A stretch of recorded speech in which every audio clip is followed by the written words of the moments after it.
I've been working here since August of 2004.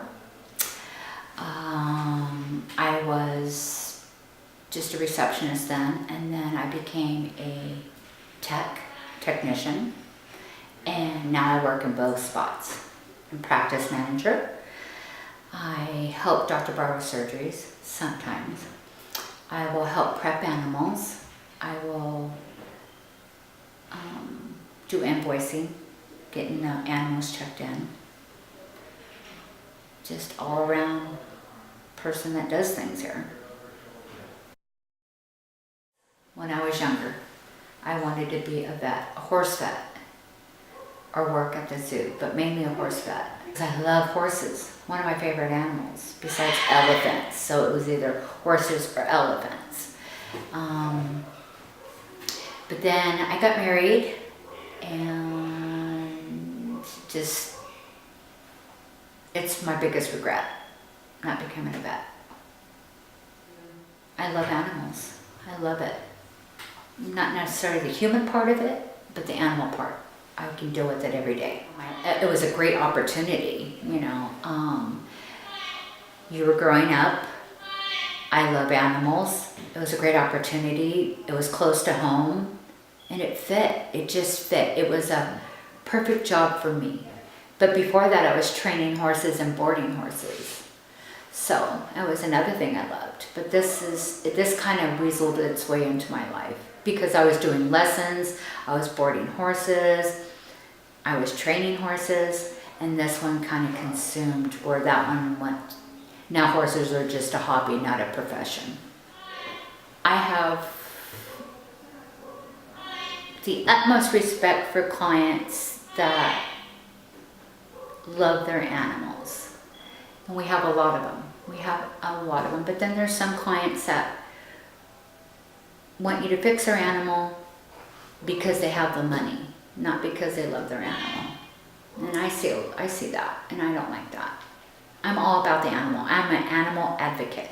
I will fight for any animal. I will be there for any animal. It's just different with human. Dr. Barr, our relationship sometimes can be pretty intense. He's a surgeon, he's a doctor, he's all about medicine. His thing is, he has the worst bedside manner, the worst. You just like, ugh. His is, I'm a doctor, I'll research it if I don't know it, and I will try to make your animal better. Mine is, there's a time to say it's time. There's a time to say keep pushing, keep pushing, keep pushing. Find a reason, find the answer, let's treat it. So we have our differences, but I think our yin and yang make a good team. And I love my coworkers, love them. We're a small town, you know, we know our clients when they come in. We've known them for the whole time I've been here. Dr. Barr was up in Pine Valley, and he still has clients that were way back then. Like I said, we're a small country hospital. We don't see a lot of preventative care or preventative medicine. We get emergencies where the animal has been hit by a car, attacked by a coyote, attacked by another dog. The worst of the worst, you know. It's not like, oh, my animal is 2 years old, let's do, you know, blood work and x-rays and see how, you know, get a baseline. Our baseline is the animal is critical. That's because we're country, you know. A lot of people don't bring their animals in every 6 months for hospital, for medical.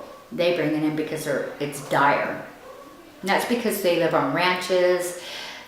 They're further out where it's not, you know, they just try to fix it at home, pretty much.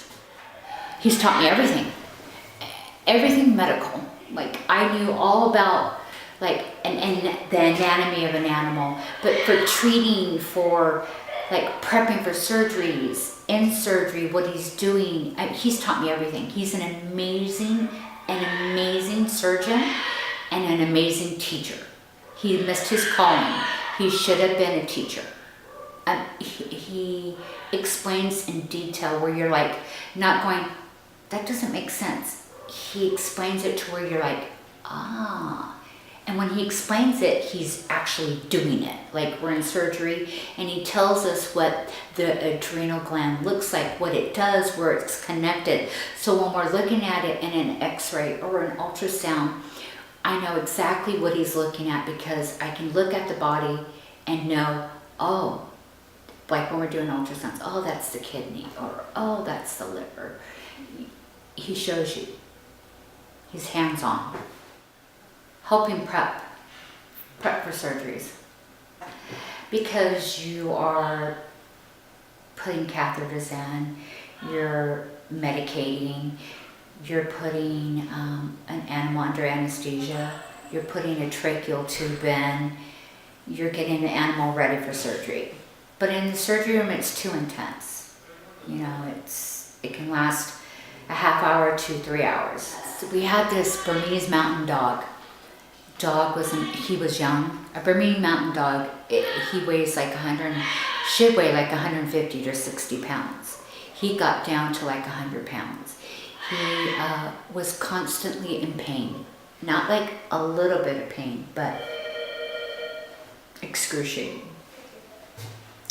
And we tested and we x-rays, blood work, ultrasounds, I mean everything underneath the sun. And one day Dr. Barr was researching, I don't know how he came upon this, but it's rheumatoid arthritis. And I didn't say it right, but it's RA.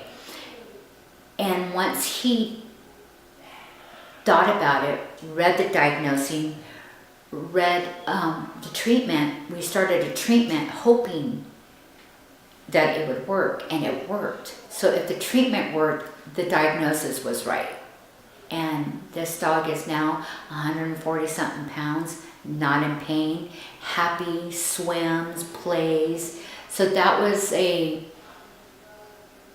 heartfelt diagnosing. And I was so proud of Dr. Barr for doing that because the clients were at the end. They were going to put him to sleep because he was in so much pain.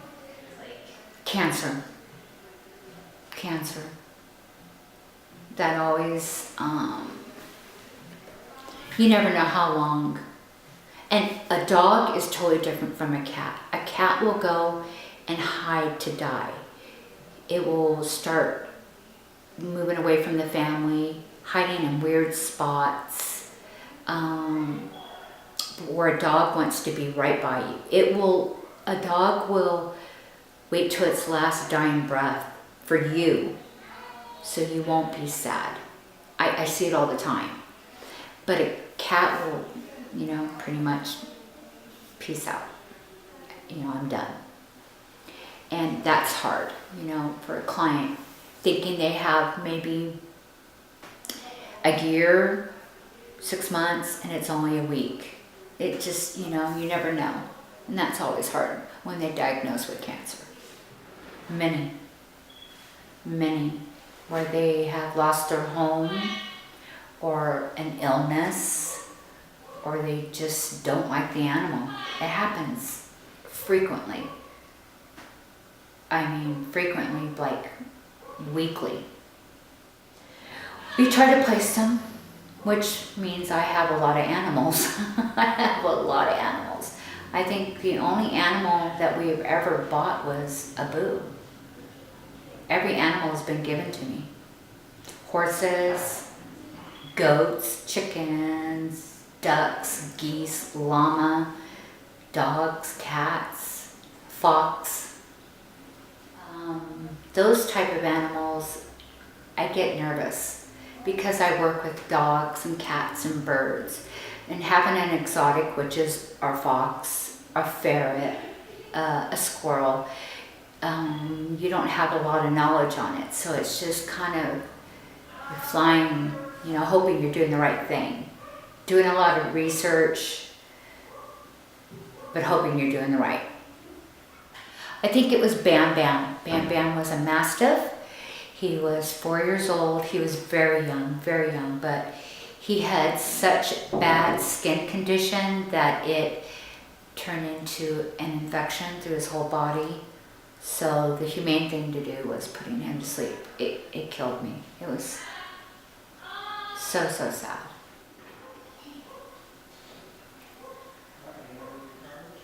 I try not to take it home. Not only is the animal scared, so is the owner. You know, it's very unexpected, but it's such a fast procedure. And I say procedure because it is one injection and the animal literally goes to sleep. It shuts the brain down, which shuts the heart down. And it happens within no more than a minute. I mean, it happens so quickly. And it's unreversible. I mean, it's sudden and it's the end. There is no bringing that animal back. Patience. I never had patience. My daughter can tell you that. Patience. An animal needs your patience. And if you don't have it, they can feel it. Compassion. Like, compassion, yeah.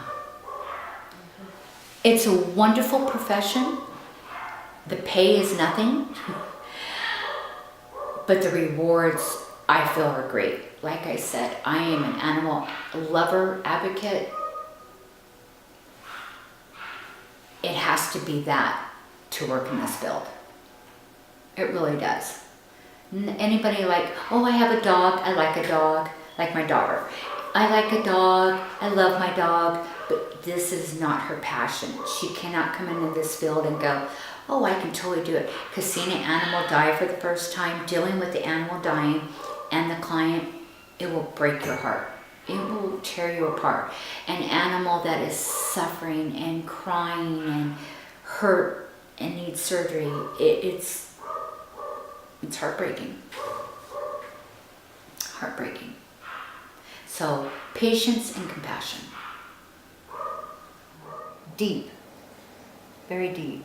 I love animals. I always have, ever since I was a little kid. Always wanted to work with them. I've had animals all my life. And from then on, I just wanted to help them.